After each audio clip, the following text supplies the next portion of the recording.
strong fundamentals?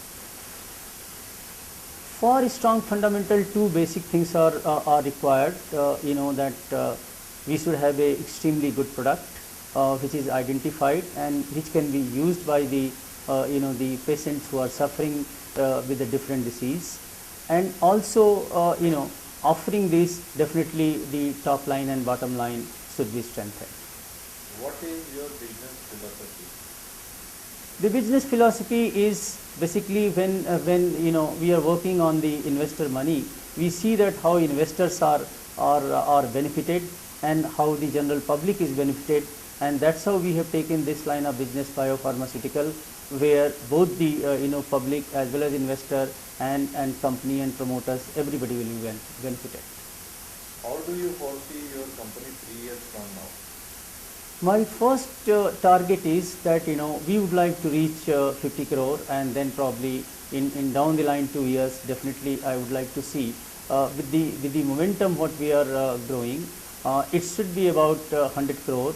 And then when the research molecules will be coming, because our target is that every year we keep on adding the research molecule, and which is worth itself about 25 to 30 million dollars.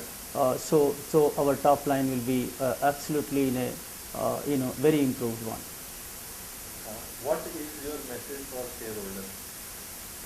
I would definitely like to advise my shareholders that remain with us, and also I would like that if the long term investors are coming, it is good for the investor and good for the company, rather than just coming and going. Of course we cannot stop it, but then my advice is that I would like definitely to invite a long term investor who can see the growth of the company and true color of the company down the line 2 years. Any other highlight or important point about your company you'd like to mention? I think we are in the verge of recruiting good professionals, particularly in the marketing, because we would like to strengthen our marketing and having a good base in India as well as overseas. And then we would like to have a the franchisee in overseas, and then distributor network in overseas. And we are absolutely bullish on African and Gulf countries where the business potentials are there, and already we are on the move, and I am sure we would like to complete as early as possible. Thank you. Thank you, sir.